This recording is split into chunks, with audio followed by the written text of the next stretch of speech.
नमस्कार दोस्तों, मैं गिरिराज व्यास आप सभी का मेरे इस वीडियो लेक्चर में स्वागत करता हूं। आज की वीडियो लेक्चर का टॉपिक है क्रुस्कल्स एल्गोरिथम, जो कि एक ग्राफ में से minimum spanning tree find out करता है।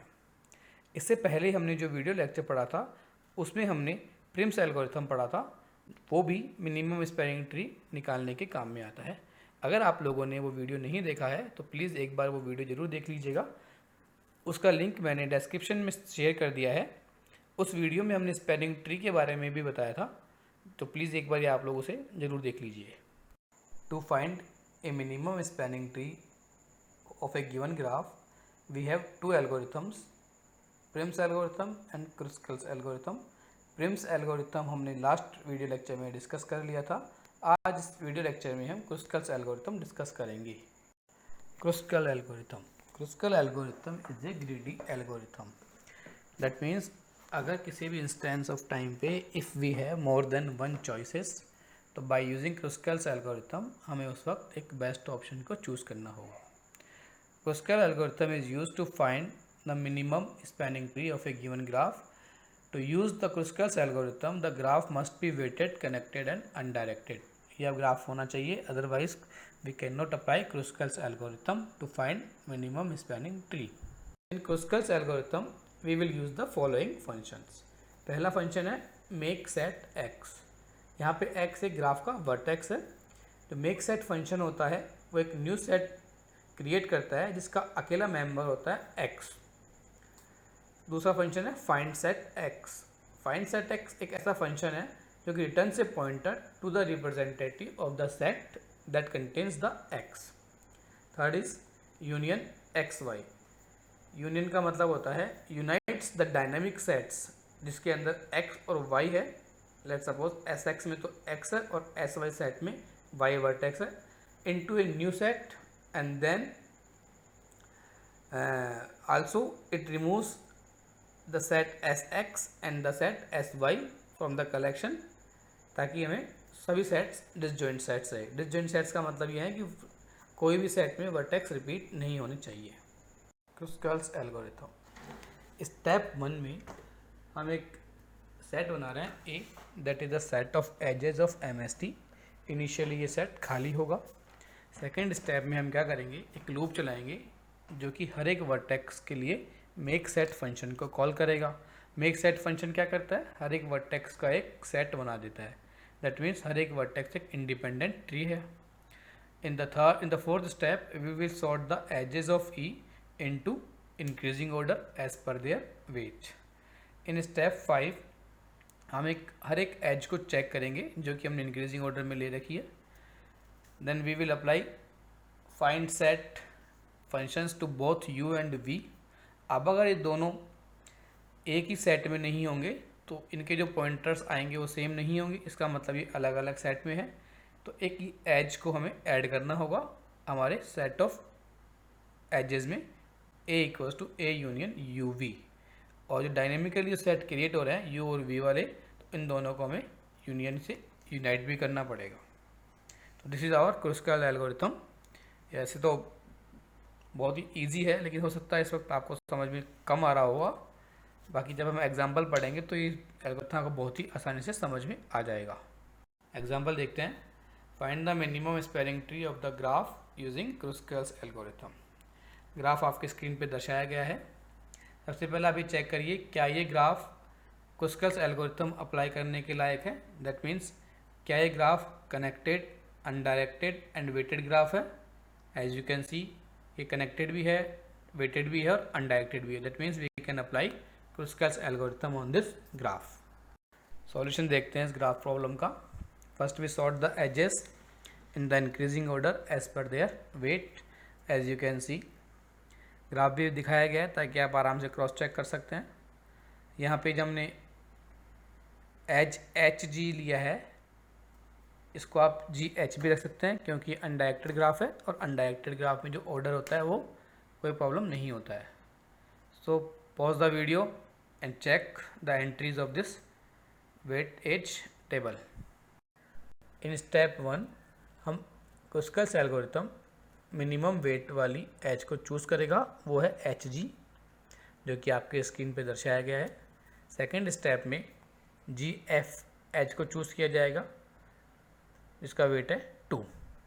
In step 3 we will take edge AB and add it to the MST. In step 4 we will take edge IG and we will add this edge in the MST. In step 5 we will take edge CD as pointed by the pointer on your screen और उसको भी हम MST में include कर लेंगे। In step 6 next as वाली wait है वो है HI। अब लेकिन इस HI एज को जैसे ही हम ट्री में ऐड करेंगे तो ये एक लूप बना देगी। I, H और G का एक लूप बन रहा है and loops are not allowed in the MST, so we will discard this edge, मतलब इस एज को हम अब MST में ऐड नहीं करेंगे। इन स्टेप 7 BC एज को लेंगे और इसको ट्री में ऐड कर देंगे एज ये लूप नहीं क्रिएट कर रही है। इसी तरीके से स्टेप 8 में हम AH एज को लेंगे और इसको भी हम हमारे मिनिमम स्पैनिंग ट्री में ऐड कर सकते हैं, क्योंकि इससे भी हमारा कोई लूप क्रिएट नहीं हो रहा है। In step 9 we will take HDE और उसको हमारे मिनिमम स्पैनिंग ट्री में ऐड कर सकते हैं, क्योंकि इससे हमारे कोई भी लूप क्रिएट नहीं हो रहा है। स्टेप 10 में नेक्स्ट एज हम लेंगे EF, लेकिन इसको हम ट्री में ऐड नहीं कर सकते हैं, क्योंकि जैसे आप इस एज को ट्री में ऐड करेंगे तो आप देखेंगे कि एक साइकिल क्रिएट हो रही है, so we will discard the edge EF। In step 11 we will consider the edge BH। जैसे आप BH ऐड को अगर MST में ऐड कर देंगे तो एक लूप क्रिएट हो जाएगा, that is not allowed in our MSTs, so we will discard the edge BH. In step 12 we will check DF edge. Again, if we include DF edge in our MST then it will create a loop, so we will discard the DF edge. अब इसके बाद कोई भी as बची नहीं जिसको हमने consider नहीं किया था, इसका मतलब हमारा एल्गोरिथम का जो इटरेशंस है वो कंप्लीट हो गए हैं। So we have completed the algorithm और हमारा को मिनिमम स्पैनिंग ट्री मिल गया है, जो कि आपकी स्क्रीन पे दर्शाया गया है। इसका जो टोटल वेट आ रहा है वो आ रहा है 45। As you cross check it, this is all about Kruskal's algorithm for finding the minimum spanning tree in a given graph.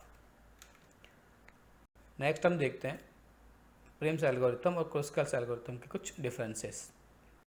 These are some differences between Prim's algorithm and Kruskal's algorithm. In Prim's algorithm हम MST बनाते हैं किसी भी node को select करके, where is Kruskal's algorithm हम minimum weighted vertex को add करते हैं ग्राफ में। इन Prim's algorithm adjacency matrix, binary heap और फिबोनाची हीप्स यूज़ करी जाती है। इन Kruskal's algorithm हम डिसजॉइंट सेट्स यूज़ करते हैं। Prim's algorithm is better in case of dense graphs and Kruskal's algorithm is better in case of sparse graph. These are some complexities of Kruskal's and Prim's algorithm. और जो इन Prim's algorithm है, जो नई node add की जाती है must be connected होनी चाहिए, और जो इन Kruskal's algorithm है जो एज हम ऐड करने वाले हैं वो कनेक्टेड हो या नहीं हो उससे कोई मतलब नहीं है, लेकिन बस साइकिल क्रिएट नहीं होनी चाहिए। In Prim's algorithm, we traverse the one node several times in order to get it minimum distance. But in case of Kruskal's algorithm, we traverse the edge only once, and based on cycle, it will be either rejected or we will accept it. और इन दोनों की similarity है कि दोनों ही greedy algorithm है। ये काफ़ी important difference है, कई बार आपके एग्ज़ाम में पूछा गया है, तो प्लीज़ इसको ठीक से देख लीजिएगा और ये वीडियो पॉज करके। So this is all about Prim's and Kruskal's algorithms for finding MST. I hope आपको ये दोनों वीडियो लेक्चर्स समझ में भी आ गए होंगे। वैसे काफ़ी इंटरेस्टिंग है और दोनों में से एक का पक्का क्वेश्चन हमेशा एग्ज़ाम में देखा गया है, तो आप इसको अच्छे से प्रिपेयर कर लीजिएगा, एग्ज़ाम पॉइंट ऑफ व्यू से भी काफ़ी इंपॉर्टेंट है। Again thank you. Thank you so much for watching my video. I hope आप लोगों को अच्छा भी लगा होगा। इफ़ यस तो प्लीज़ इसको लाइक और शेयर जरूर कीजिएगा। मिलते हैं अगले वीडियो लेक्चर में। Till then take care.